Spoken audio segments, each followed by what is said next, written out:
আপনি কি জানেন লিওনেল মেসি ফুটবল ইতিহাসের প্রথম অধিনায়ক যে কিনা ইসরায়েলের বিপক্ষে ম্যাচ বাতিল করে জরিমানা গুনছেন? না, আপনি এটা জানবেন কেন? আপনার তো এটা জানার ইচ্ছে নেই, বরং আপনার কাজ মেসির সমালোচনা করা। একটা ছবি পেয়েছেন, অমনি মেসির সমালোচনা শুরু করেছেন। কারণে অকারণে মেসির পেছনে আপনি অকারণে পুরো ক্যারিয়ার জুড়ে লেগেছিলেন। তাহলে শুনুন, মেসি ফিলিস্তিনের মানুষের প্রতি কতটা মানবিকতা দেখিয়েছিলেন। সাল 2018 রাশিয়া বিশ্বকাপের আগে আর্জেন্টিনা মাঠে নামবে ইসরায়েলের বিপক্ষে। সবকিছু ঠিকঠাক। ঠিক সেই মুহূর্তে ফিলিস্তিনের তরফ থেকে জানানো হলো এই ম্যাচটা যেন আর্জেন্টিনা বাতিল করে।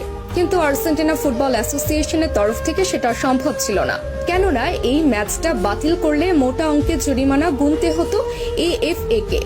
আর অর্থনৈতিক দৈন্য দশায় ভোগা আর্জেন্টিনা ফুটবল অ্যাসোসিয়েশনের তরফ থেকে সেটা সম্ভব ছিল না। ঠিক সেই মুহূর্তে ফিলিস্তিনের মানুষ সরাসরি খোলা চিঠি ছুড়েন মেসির কাছে। আর্জেন্টাইন অধিনায়ককে অনুরোধ জানানো হয় ম্যাচটা যেন বাতিল করে, এবং মেসি তাদের অনুরোধে সাড়া দিয়ে ম্যাচ বাতিল করেন এবং নিজ পকেট থেকে জরিমানা পরিশোধ করেন আর্জেন্টাইন ক্যাপ্টেন। সঙ্গে সঙ্গে ইতিহাসের প্রথম ক্যাপ্টেন হিসেবে ম্যাচ বাতিল করে জরিমানার টাকা পরিশোধ করে অনন্য দৃষ্টান্ত রাখেন লিও। এবার বলুন, কোন মেসিকে নিয়ে সমালোচনা করেছেন? কতজন মানুষ এইভাবে নিজ পকেট থেকে জরিমানা গুনেছেন ফিলিস্তিনের জন্য, বলুন তো?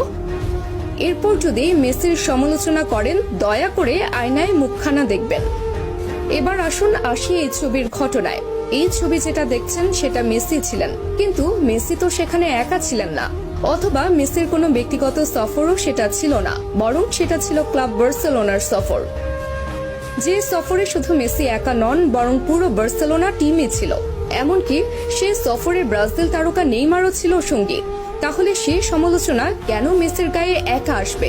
তাছাড়া প্রশ্ন আছে আরো একটা, সে সফরের জন্য ফিলিস্তিনের পক্ষ থেকে কোনো অনুরোধও জানানো হয়নি সফর বাতিল করার জন্য, অথবা ফিলিস্তিনিরাও সে ছবি নিয়ে কখনো আপত্তি তুলেনি। কিন্তু যখন তারা মেসিকে অনুরোধ জানিয়েছে, সঙ্গে সঙ্গে মেসি সে অনুরোধে সাড়া দিয়েছে। এবার বলুন, মেসি তাহলে কিভাবে ওই ছবির জন্য সমালোচনার প্রাপ্য হন? বরং মেসি ফিলিস্তিনের জন্য যা করেছে আজ পর্যন্ত ফুটবল ইতিহাসের আর কোনো অধিনায়ক করে দেখাতে পারেননি।